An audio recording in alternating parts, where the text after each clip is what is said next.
Ayan. Thank you, Yuki. So, meron po muna po tayong mga ilang announcement. Sa January 9, yan na po yung ating National Baptist Day. Ano po? Kaya, inihiling ko kung makakapag-file po kayo dyan ng half day or whole day na po, na atin po tayo dyan. Siguro ang alis po natin dito, mga 12:30. Na lahat ng sasakyan gagamitin natin para po, yon, maka-attend nga po. Doon po lang naman sa Malolos yan eh. Sa Malolos Convention. Ano po, no? At ito pong Baptist Day na ito ay Republic Act na po. So, ibig sabihin, ni-recognize na po ng gobyerno at ito'y naging batas na po.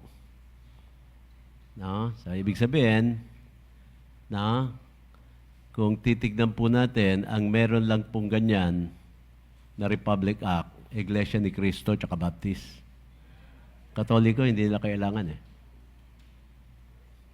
Kasi sila ang nagdudumina na parang naging state religion na sila. Pero hindi naman dapat ganon.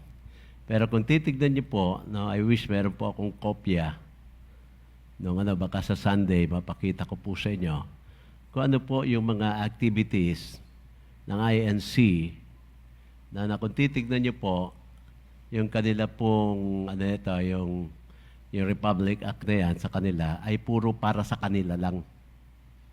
Hindi tulad po sa ating National Baptist na we are involved in nation building. Sa papanong paraan? Una po, education. Meron po tayong mga school church o church school. Ano po? Tayo po rin ay na-involve, mga kapatid, sa evangelism. Diba? Tapos, na-involve din po tayo sa yung huli ay edification. So, ibig sabihin, ano po, yung ating pong mga nilagay po doon ay para po sa ating bansa. Hindi po para sa Baptist Church. Di ba napakaganda doon? And bakit po tayo na-involve sa nation building? Kasi po yung mga dating mga, tawag dito, yung mga problema ng bayan, pag naligtas po yan, nababago. Di po ba? Ano po yung edukasyon? Sa edukasyon, mga kapatid, na itatama yung tamang aral na dapat matutunan ng mga mag-aaral. Ano po? Kasi po, mga kapatid, meron tayong mga public school na talagang pinondohan ng gobyerno. Tapos pag pinag-aralan po ang creation, tayo po ay galing sa mga unggoy. Hindi naman po biblical po yun eh. Di ba? Amen? Kahit mukhang unggoy tayo. Hindi po ba?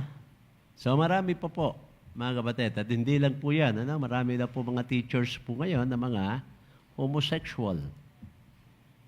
No? At yung po, mga kapatid, ay na-impluensyahan yung ating pong mga mag-aaral.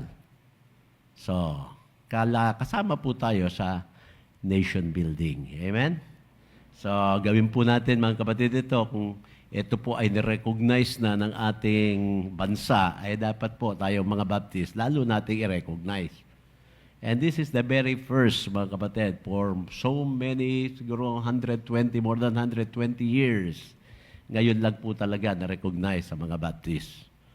Amen? Siyempre po, through the effort ni Pastor Abante. Ano po, na maraming nayayabangan sa kanya, pero okay lang. At least yung mayabang may nagagawa po para sa bansa. Kesa yung mga walang yabang.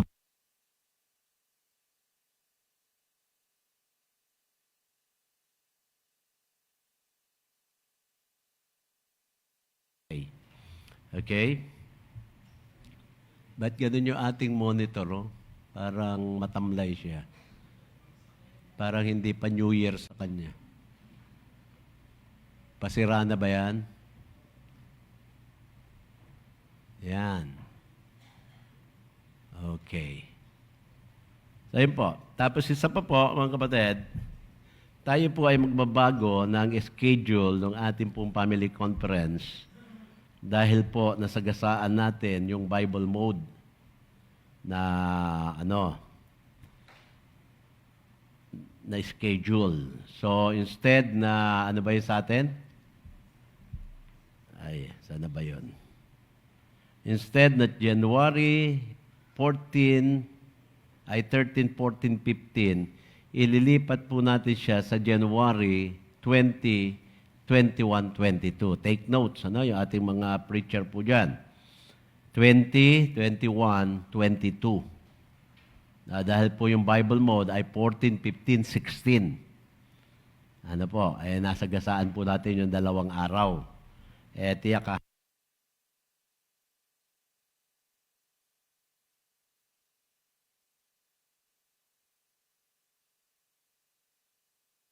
ilagay sa ating pong mga kalendaryo. Nung linggo pa yan, ha? Miyerkules na ngayon. Pag inabot pa ng linggo ito uli, may inis na ako. Alam niyo naman, pag ako'y nainis. No? Kaya huwag niyo akong inisin. Okay, isa pa po mga kapatid, tayo po lahat ay tumayo. Tayo po ay mananalangin para kay Sister Luz Bernardo.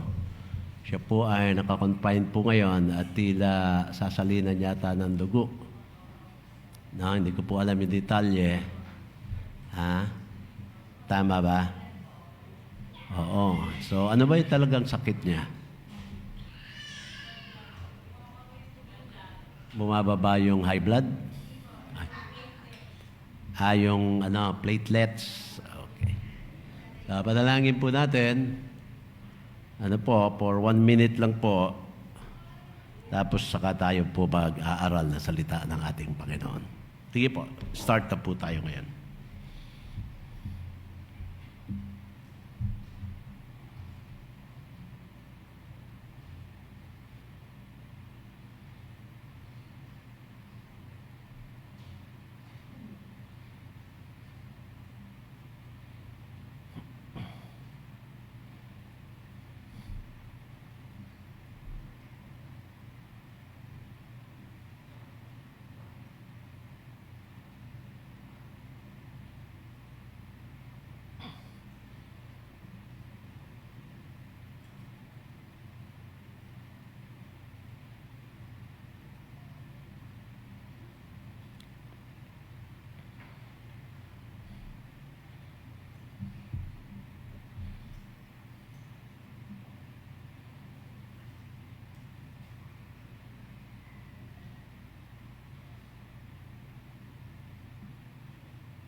Mapagpala namin Diyos, sama-sama po kami lumalapit po sa inyo ngayon para po ilapit sa inyo po si Nanay Luz Bernardo, Panginoon, na ngayon nga po ay nakakonfine.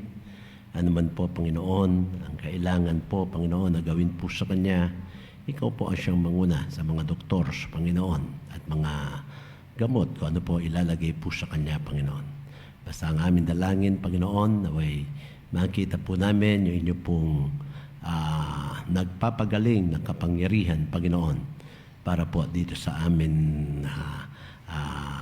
Nanay Luz, para po, Panginoon, maalis ang mga alalahanin ng kanya po mga mahal sa buhay, maging, Panginoon, kami po bilang isang church. Kaya po, Panginoon, pinapanalangin namin po siya na pangunahan mo po ang mga gagamot po sa kanya, mga doktor, Panginoon, at maayos ka agad, Panginoon, kung yung platelets po ay ito po'y, Panginoon, mabilis na mabalik po sa normal, Panginoon. Langin po rin namin ang aming po pag-aaral ng inyong pong salita na gagawin po ngayon. Pangunahan mo po ang inyong lingkod ngayon. Ito po, Panginoon, lahat ay aming po hinihiling sa pangalan ni Jesus. Amen. Okay, bago kayo mo po, buksan po natin po mga Bible sa Philippians chapter 3. Yan na po ang ating team, nakalagay na po, A Heart for the Harvest. Ano po? Okay, sa chapter 3, verse number 13, basahin po natin sabay-sabay yan hanggang verse number 14. Andiyan na po ba kayo?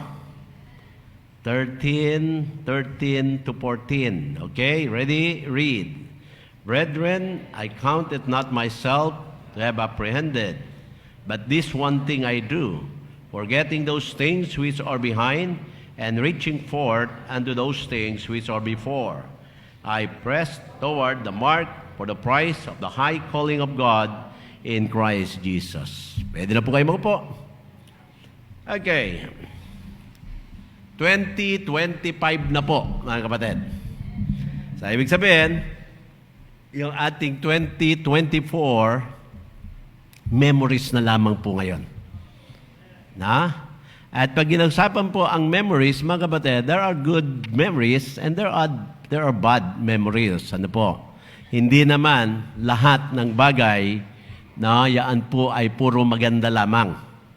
Na? At meron ding mga bagay na hindi maganda. Pero kung atin pong susumahin lahat yan, mga kapatid, maganda o hindi, basta yan po'y pinayagan ng ating Panginoon, meron po siyang gustong ipakita sa atin dyan. Di ba? Meron po siyang itinuturo sa atin. Meron siyang gusto na atin pong matutunan, mga kapatid. Kaya kung tayo lamang po ay magiging very sensitive sa leading or teaching ng Holy Spirit, we can learn not only a little thing, but so many things, mga kapatid. Kasi sabi nga po natin, sabi rin ng Bible na all things work together for good. So everything, bad or good, are for good. Yan ang sabi. All things. Hindi po ba? Kaya ayan po, mga kapatid, ang ating pong parang encouragement po tayo ngayon. Sabihin, meron tayong mga mistakes noong nakaraang taon. Meron din naman po tayo, syempre, na masasabing magaganda na nagawa. Ngayon po, ang sinasabi ni Paul dito po, napakaliwanag, let us forget those things which are behind. Kasi mga kapatid, pag hindi po natin kinakalimutan yung mga nakaraan, especially po, na mga hindi magagandang karanasan, ang mangyayari po sa atin, we cannot, parang yung napipigilan yung ating pong pag-move on. Hindi mo ba? Kasi pag lagi po tayong bumabalik, mga kapatid, doon sa nakaraan, para bagang we allow yung past experience po natin para po gawin o patakbuhin yung ating future, ang mangyayari po sa atin, mga kapatid, hindi tayo masyadong uusad. Kaya ano po ang bilin po dito? Forgetting those things which are behind. Kaya you think we need to pause for a while. Ano po ba yung mga bagay-bagay na kailangan nating kalimutan? Di ba? Make a list, mga kapatid. Lagyan mo, things that needed na iwan na.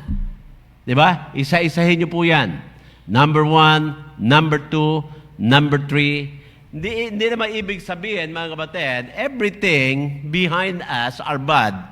Pero siyempre, yung mga hindi nakakatulong po sa atin, na yung mga bagay-bagay na habang naalala natin, lalong bumibigat ang ating kalooban, yun na raw ang kalimutan natin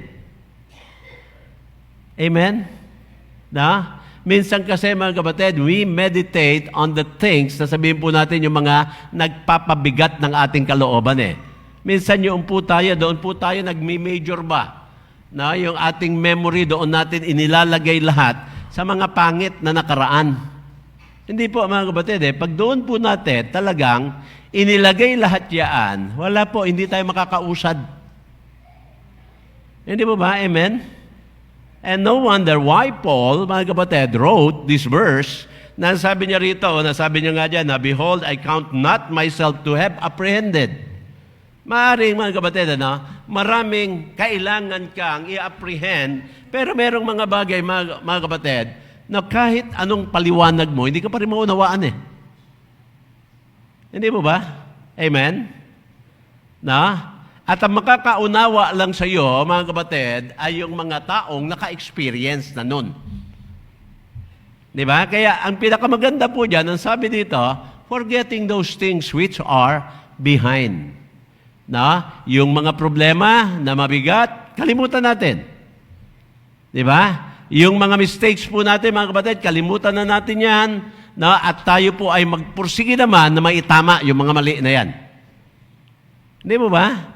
So marami po, mga kapatid. Parang sinasabi po rito sa atin, let's start again this year, 2025. Dapat ang kailangan po natin, mga kapatid, laging good start. Na hindi nga lang po tayo kahapon nakapag prayer meeting, ay marami naman din sa inyo na marami pang mga activities ng bandang gabi. Ano po, no? At parang ayoko naman na parang dahil hindi kayo naka-attend kagabi, magigilty kayo. Siyempre, mga kapatid, our family is also a ministry. Lagi nyo pong tatandaan. Kumbaga para baga pagpipiliin ka church or family, doon ka muna sa family mo. Pero pag pinagpili ka na family o God, doon ka na kay God. Ibang usapan na po yun, di ba? Amen? Kaya our family is part of our ministry. Di ba? Amen? Nakapag-preach po ako sa isang camp, na sabi ko po doon, sa preaching ko, sabi kong gano'n, pag merong miyembro ng pamilya ko po na hospital, sorry na lang, sinasabi ko sa mga church, nag-a-assign na lang ako, hindi ako nagpipreach ng Sunday. Gusto ko, nandoon ako, nakabantay. Ayan po. Nung pagkatapos po niyan, nung nagkaroon ng question and answer, meron po nag-question sa akin. Sabi daw, dapat daw, seek ye first the kingdom of God and His righteousness. Dapat daw, ang priority ay church. Because the church is the ministry. Sabi ko naman, sinagot ko naman, ang sabi ko, huwag niyong kakalimutan na ang pamilya ministry din yan. Amen? Siyempre, iba po yung kanyang thinking, parang hindi niya pa rin nagustuhan.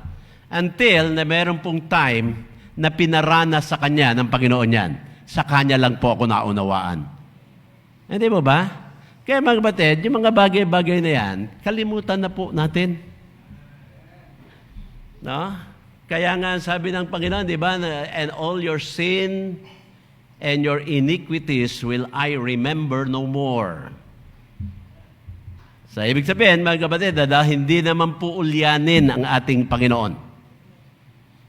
Dahil siya po ay all-powerful, mga kapatid, omniscience, all-knowing, na kung ilang milyon na po o daang libo ang nagawa nating kasalanan mula po nung tayo nagkaisip sa mundong ito, kaya niya pong isa-isahin sa atin yon. Kaya niya. All-knowing siya. All-powerful siya, mga kapatid. Pero mas binigay sa atin po yung mensahe ng ating Panginoon, and all your sins and iniquities will I remember no more. Napakaganda na po nun Hindi mo ba? Kaya let us not dwell on the past, mga kapatid, kasi pagpatuloy tayo nagdi-dwell sa ating nakaraan, nakukontrol niya yung ating pong future. Di ba? Nahihirapan kang pumorma uli. Ganon. Kaya sabi ni Paul, forgetting those things. Those things na hindi po makakatulong sa atin sa ating pong spiritual maturity. Kalimutan na raw po yun. Amen? Huwag na nating balikan. Maaari sabi mo, pambira, noong whole month ng December na anniversary natin, na celebration, hindi naman lahat ng mga members ay nag-participate, kaya hirap na hirap kami. Kalimutan na rin daw yun. Kung yung iba hindi nag-participate, ayaw nyo nun. Kung 10 kayo, 5 lang ang nag-participate, di 5 lang ang maghahati-hati noong blessing na pang 10. Di ba, amen? Bagamat hindi naman po tayo, mga kapatid, na swapang. Gusto pa rin natin i-share yon. Pero kung titignan po natin, mga kapatid, di ba? Ang ating Panginoon, siyempre, ang una niya po binibigyan ng reward ay yung mga nagpa-participate.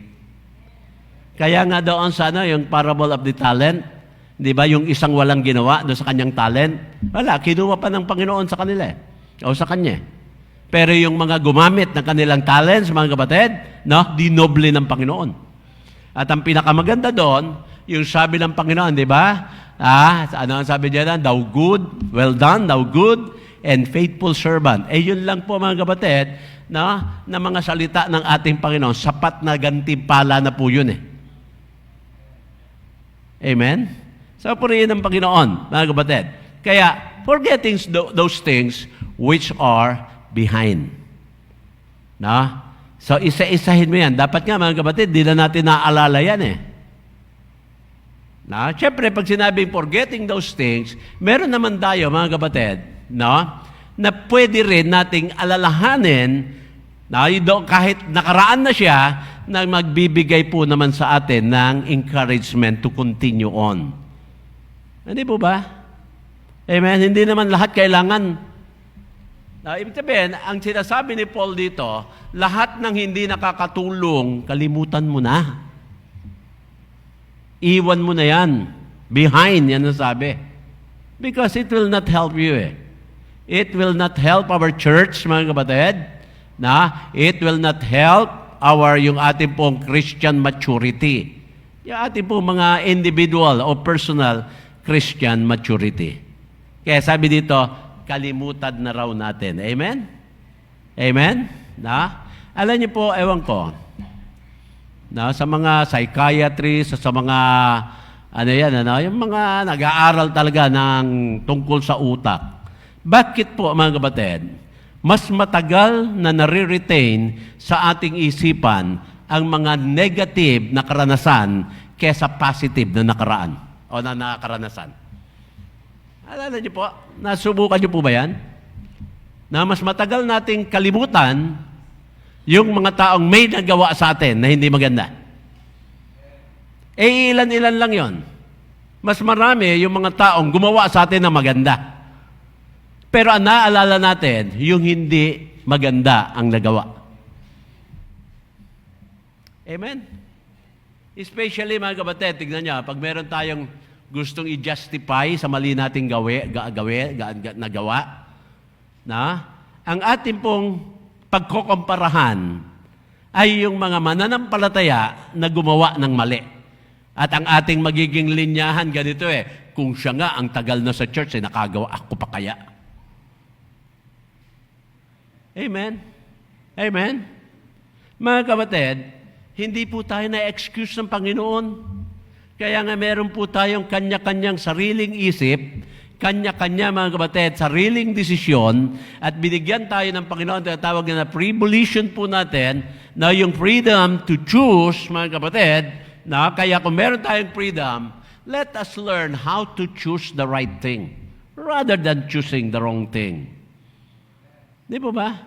Isipin niyo po, nung nag-utos ang Panginoon kay Eva at Adan, pwede niyong kainin lahat ng bunga ng punong kahoy sa Garden of Eden. Pero, sabing ganon, yung puno na nasa gitna, na knowledge, the tree of knowledge of good and evil, huwag niyong gagalawin. Amen? Amen? So, ibig sabihin, kung merong 100 klaseng fruit trees po doon, o anuman, mga kapatid, mananawa ka bakit ang pinunterya pa nitong dalawang ito, o actually si Eva lang, bakit yung isang pinagbabawal? Amen? Hindi ba? Mas masarap tiyak yung ubas doon, kung yun man ay mansanas. Mas masarap siguro yung peras doon. Hindi natin alam, Basta sinabi, fruit tree po ito. Bakit yun ang kanilang ginalaw? Hindi po ba? Amen? Ganyan po ang nangyayari sa atin. Kaya doon pa lang po, mismo, yung experience po ni Eva at Adan, meron na po tayong mga dapat nakikitang mga aral po doon na dapat nating matutunan. Mas marami tayong pwedeng gawin para lumigaya kesa may gagawin tayo na kalungkutan naman ang magiging kasunod nito.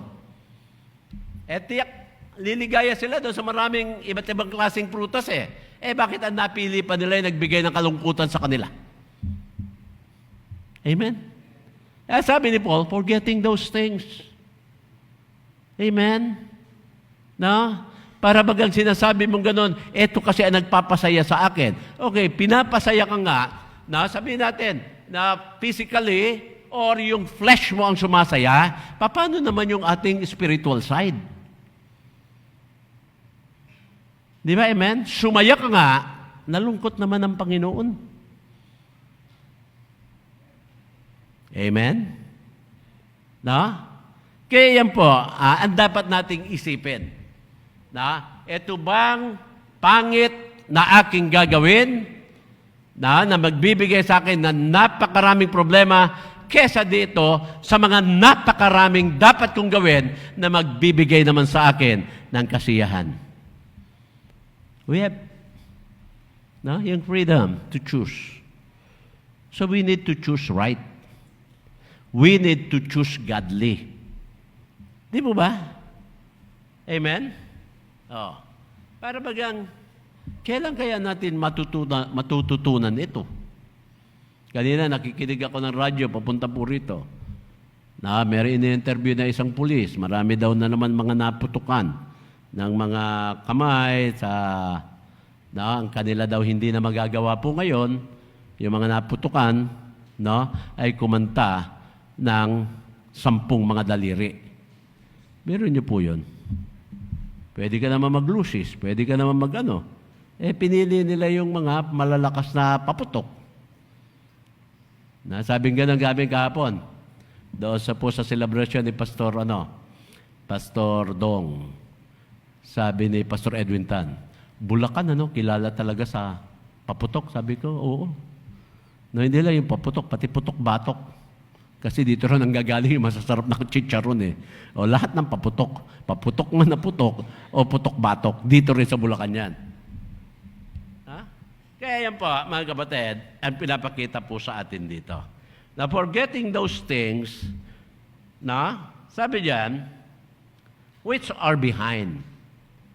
Sabi sabihin, tignan nyo, sinasabi dito, forgetting those things. Anyway, behind na yun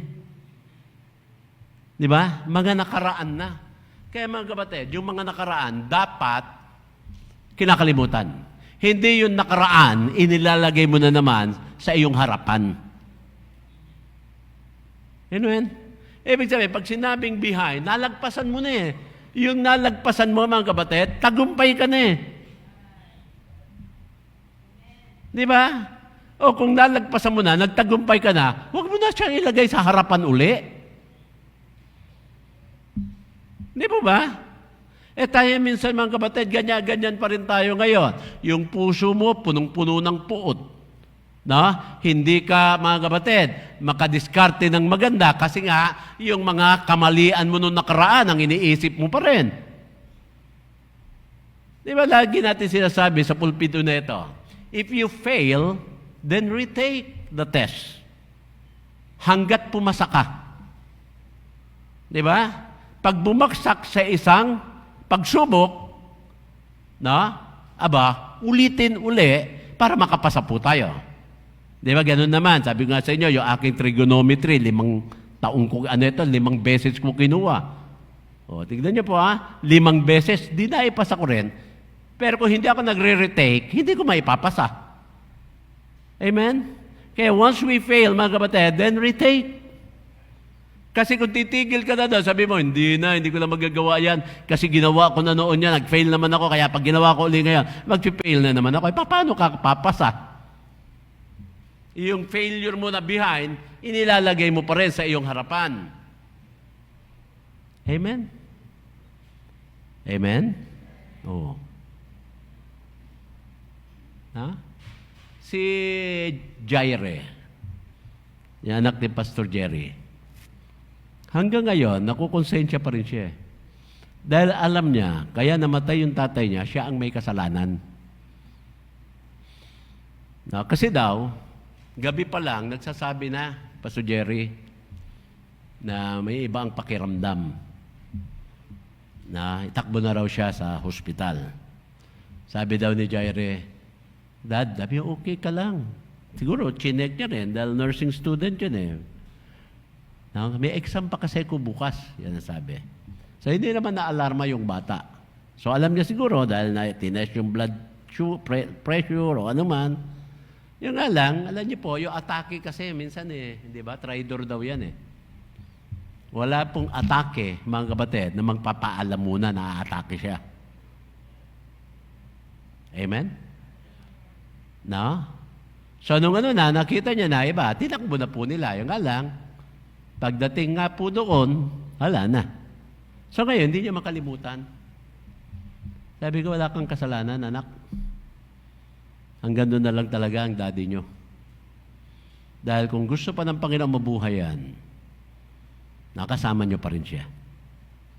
Pero madali pong sabihin yon, pero ang hirap tanggapin. Di ba, amen?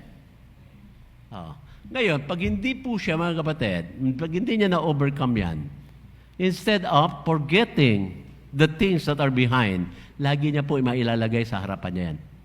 Lagi niya may harap. Na yung pamangkin ko po, na pediatrician, si Johnny, si Doc Johnny, na tatawagan nila sugar yan, babakunahan. Si Mira, tawag nila kay Mira pala, Madam. Kasi daw madami gastos. Kaya naging Madam siya. Yun ang kanyang trivia. Na? Tapos si Yumi naman, Mayora. Ano yung Mayora? May kanya-kanya na po silang alias So ito si Johnny, mga kapatid. Minsan 2 saksak na bakuna. Nung nung sabi nila Sugar at ni Gian, pahihikawan na.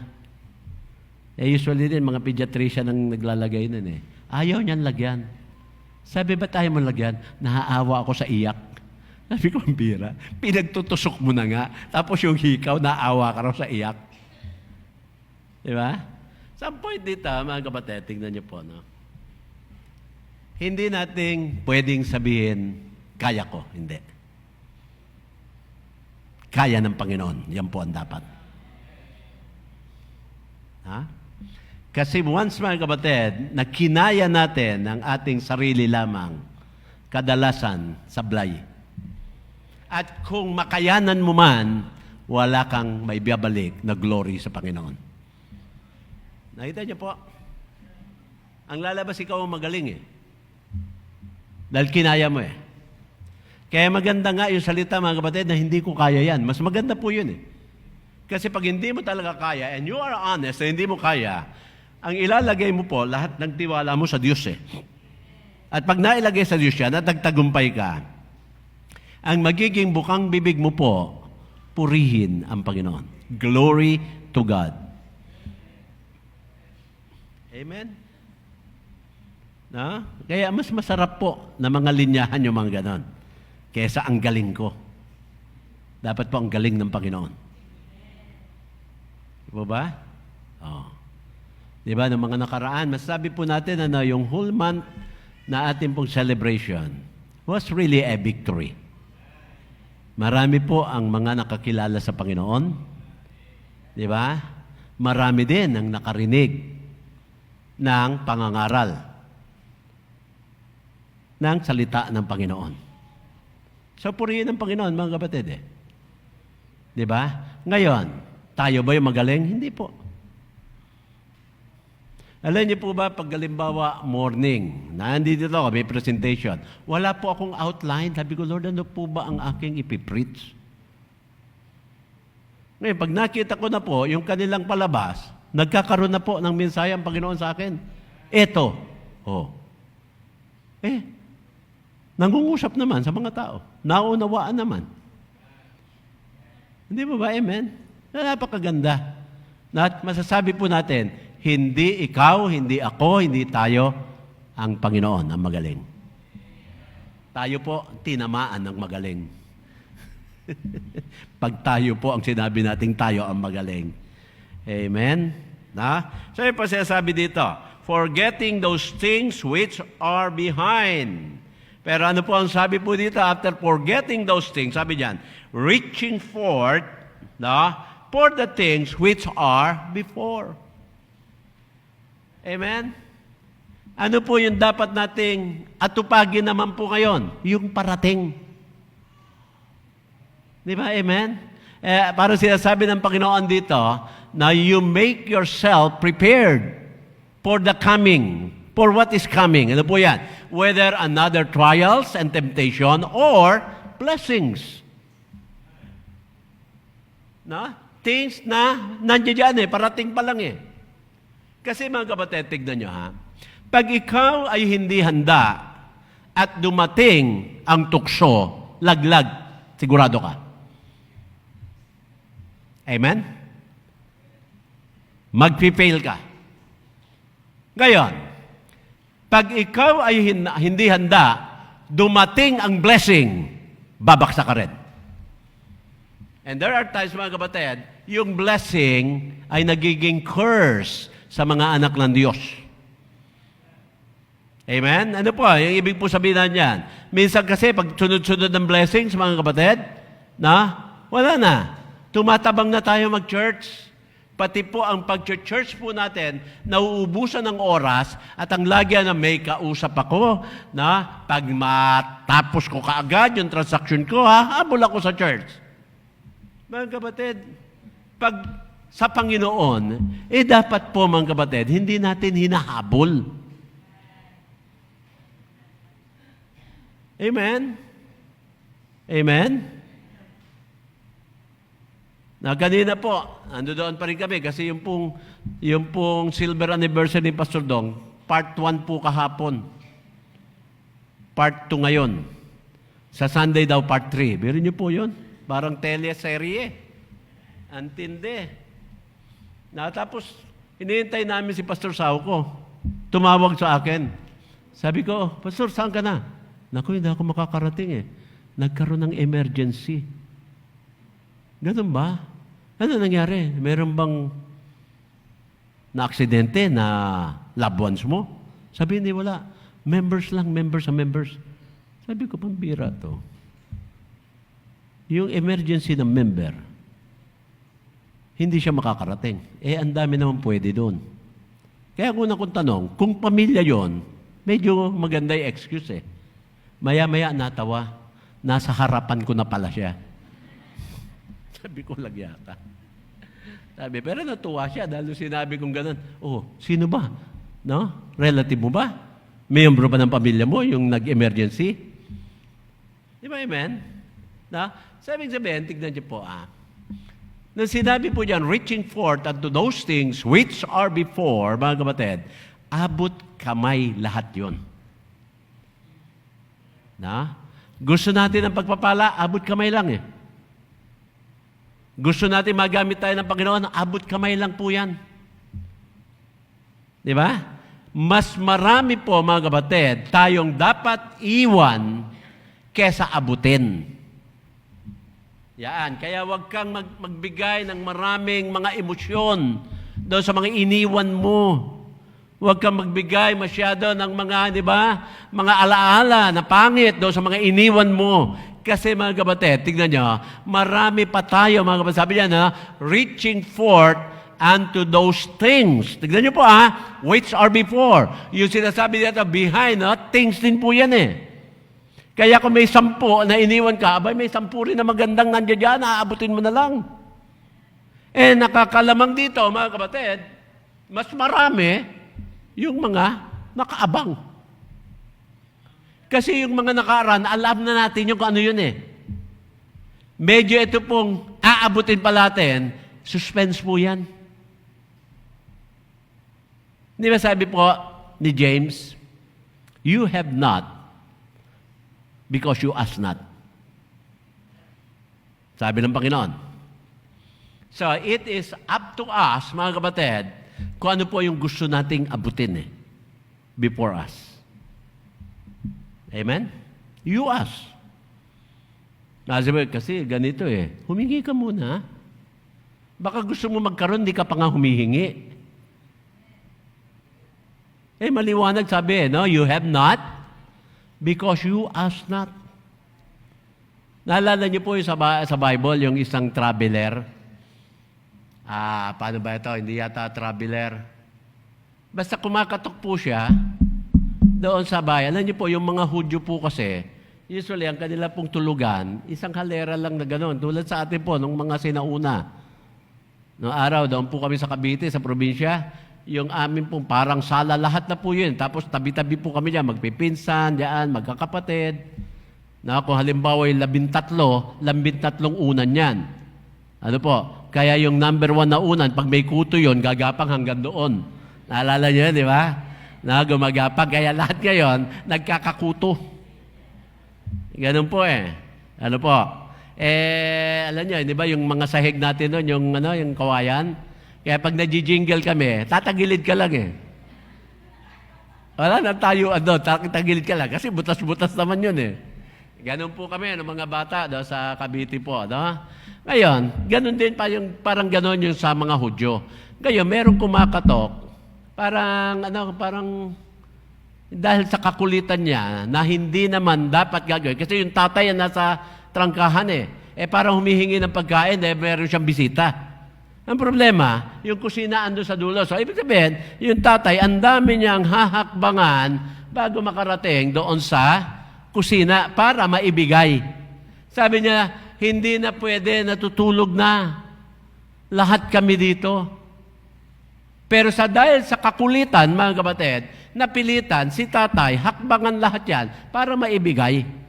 Sa madalit sabi po, yun po'y sinabi ng ating Panginoon, isang kwento, na kanya pong inilinya sa panalangin. Sa madalit sabi po, mga kapatid, merong mga pagkakataon, kailangan kinukulit natin ang Panginoon. At yun po ay hindi po prayer of repetition. Hindi po kailanman magiging repetition yung prayer mo na paulit-ulit sa kapitbahay mo na magkaroon ng kaligtasan. Hindi po repetition yon. Amen?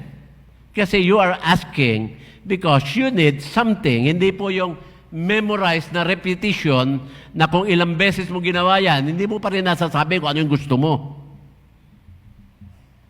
Amen? Kaya dahil sabi dito reaching forth unto those things which are before. Ako po'y naniniwala, yung mga things na yon, magaganda na po yun. Because we learn from the past. Di ba? Amen? Kaya sinabi, iwan na natin behind yon. Forget those things which are behind. Now, we learn from those things that we left behind. Kaya yung ating pong i-reach ngayon, masigurado na. Imbis po yung bunga ng tree of knowledge of good and evil, i-enjoy na natin yung bunga po ng iba. Na tiyak, may masarap pa doon na klase ng bunga. Amen? So yan po mga kapatid, ang ating po maging puhunan ngayon 2025. Let us have a good start again. Kaya kung nakita mo po, nagkulang ka sa church attendance, then baguhin mo this year. Nakita mo, nagkulang ka, mga kapatid, sa prayer, then baguhin mo this year. Nakita mo, nagkulang ka sa ating pong Bible reading, mag-Bible reading ka. Kung nagba-Bible reading ka naman, dagdagan mo yung mga chapters na iyong binabasa. Or you even challenge yourself. Na kopyahin mo ang Bible sa pamamagitan ng iyong handwritten. Nagawa na natin noon yan Ewan ko, si Len yata, parang nakatapos ka ba dyan? Di rin, Pero subukan natin. By this year, 2025, sa anniversary, mga kapatid, pag meron nakapag-present sa akin ng kompleto with kanyang handwritten, may premyo.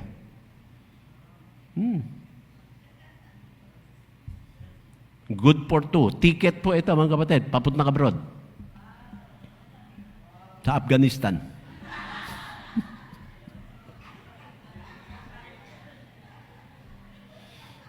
Hindi nga. Hindi nga. Siguro, mura lang naman yung ticket papuntang Hong Kong. Hindi kaya, daw sa Singapore. Hanapan kayo nila sugar doon ng murang titiran. Pag meron po nakapag-present sa akin yan, meron kayong free ticket for 2. Kaya kung si Mrs. ang nakakompleto, pwede yung anak niya. Dahil baka yung tatay tamad kaya yung anak na lang isasama. Hindi po, no? Amen? Amen? Gusto niyong tanggapin yung challenge na yon? Sige, ha? Ang deadline po ay yung ating pinaka-last celebration. Ha? Amen? Gusto niyo US pa Yung nga lang, i-memorize niyo po yung buong New Testament. I-recite niyo dito. Memory book, hindi na po memory verse. Mas maganda minsan yung may challenge ka Na? Bibili ka ng mga notebook na pare-pareho para hindi iba-iba. Kasi iba sa yellow pad. Noong naubusan ng yellow pad, intermediate pad. Yung mga elementary pad na. Writing notebook pa yung iba. Pag pinagsama-sama mo, pangit. Pero kung magkakamukha po siya, mga kapatid, pwede mo pang pabookbind. Tapos may kwento ka ngayon sa iyong magiging apo. Apo, sulat kamay ka ito. Bible yan na King James.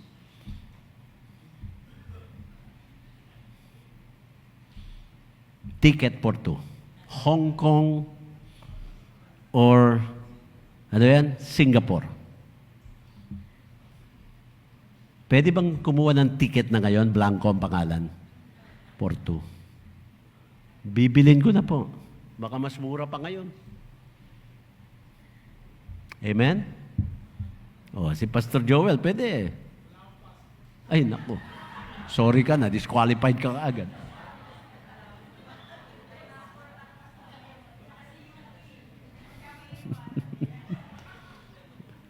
Pagmumotorin sana kita, tricycle hanggang Hong Kong Hindi pa, mga kapatid, hindi pa ako nagano. Kung meron pong,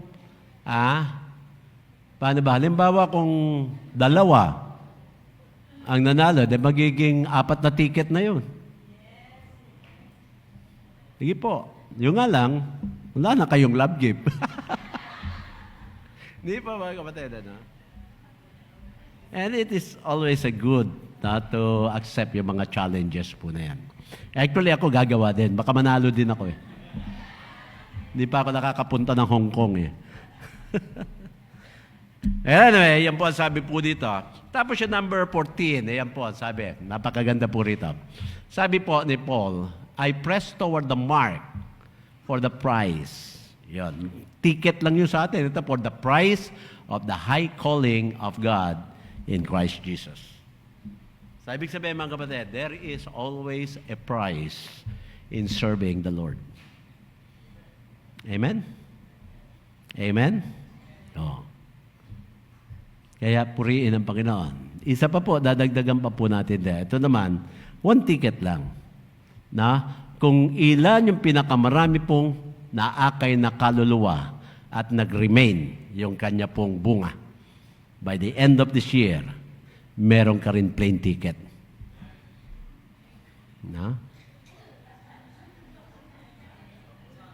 Doon po sa Sikahor. Local lang siya, local lang. Gusto niyo sa Kapis. Amen? Sa mag-recording, Brother Jun, record lahat yan. Kasi yan sabi, I press toward the mark for the prize of the high calling of God in Christ Jesus. Amen? So there is always a reward. Ngayon, yung pong prices na yan, effective yan kahit hindi na ako umabot ng December. Huwag kayo mag-alala, sasama ko kayo kung nag-aalala kayo sa akin. Amen? Tayo po lahat ay tumayo. Salamat po na marami, mga kapatid. At least, we want to enjoy our start. At yung challenges na yan. Si Brother Boom ang papunta, tama ba? Magsama ka na alalay. Sama ka na alalay. Okay? So, ano pa ba? Oo nga pala, isa pa palang announcement. Sa Monday and Tuesday, meron po tayong Pastors and Workers Camp. 2 araw lang po yun. Na? Ang ating pong pidyaan ay 750 pesos. Ngayon, kung sasama po kayo, na, kalahati lang ang babayaran nyo. Kalahati lang. Na babae o lalaki. Para maka-experience po kayo. Total, malamig naman ang panahon po ngayon eh. Malamig. Na? Ang ating pong tema po doon ay Better Together. We are better together. Kasi we are promoting unity po doon po sa ating Bible School po na yan. Ano po, na? So magsabi lang po kayo, mga kapatid, na pati yung transportation papunta doon, nadadali na po natin yung sasakyan. Meron naman tayong tent. Kung ayaw nyo po magano doon, mag-dorm. Pero maayos na yung dorm, di ba? O, maayos na yung dorm. Maayos na rin ang tubig. Pero yung gusto pa rin mag-tent, total, ngayon, malamig. So, maganda po siguro mag-tent po doon. Ano? Magpipreach po ako doon sa last night, na isa po ako sa preacher nung last night. 2 po kasi yung preaching eh. Ako muna, tapos si Pastor Ed Bunyog. Ando din po si Pastor Edwin Tan. Tapos yung mga pastor na po natin. Ano po? So, kung gusto nyo pang mag-extend ng inyong bakasyon, na mag-start po yan, Monday, tapos Tuesday po ng gabi, pwede na tayong umuwi nun. Night trip na tayo. Open po yan sa lahat. Tayo po'y manalangin, mapagpala namin Diyos. Salamat po sa inyo, pinupuri ka po namin, tinataas ka po namin palagi sa aming po mga buhay, Panginoon. Tunay nga po, na wala naman po kami magagawa kung wala po kayo sa aming buhay ngayon. Naway, Panginoon, yung mga bagay na dapat naming kalimutan at iwan na, Panginoon, ay amin po magawa yan at amin na po, Panginoon, bigyan naman ng atensyon, oras, yung amin po mga energy doon sa mga aabutin naman namin, Panginoon, na nasa aming harapan po. Panginoon, pinupuri ka po namin. Tuloy pa rin namin pinapanalangin si Sister Luz, Panginoon, Bernardo. Salamat din, Panginoon, sa mga mahal sa buhay po namin na nakabalik na po sa kanila pong mga lugar. Salamat sa inyong pong pag-iingat. At dalangin pa rin namin ang mga iba pong mga babiyahe pa uli, pabalik sa kanila pong lugar ng trabaho. Ikaw pa rin, Panginoon, ang siyang mag-ingat po sa kanila. Tinataas po namin kayo, Panginoon. Lahat po na ito ay amin pong hinihiling sa pangalan ng aming Panginoong Kristo. Amen. Okay, isa palang pakiusap at reminder uli, mga kapatid, na kapag meron naman po tayong okasyon doon po sa fourth floor, pakiusap ko lang po, huwag nyo naman pong pagtulungan yung ating elevator.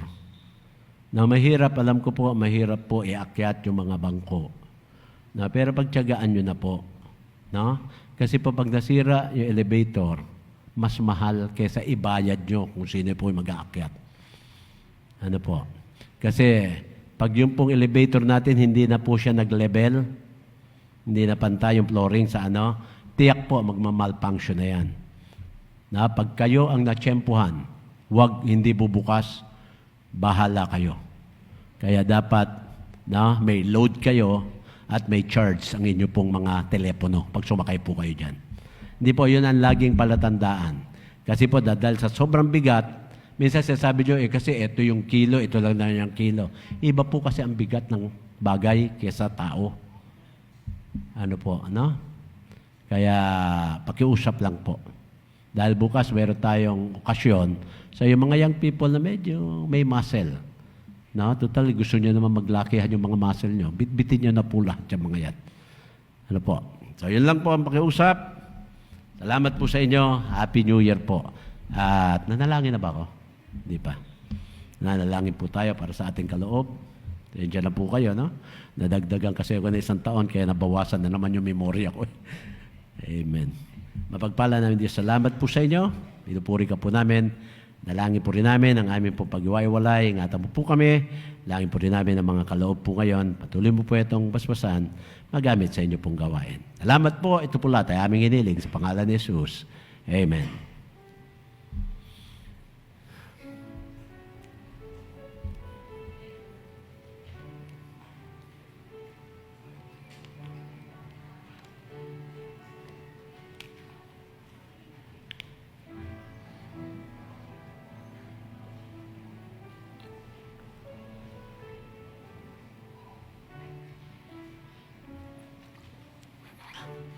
Okay, dismiss na po tayo. Happy New Year po.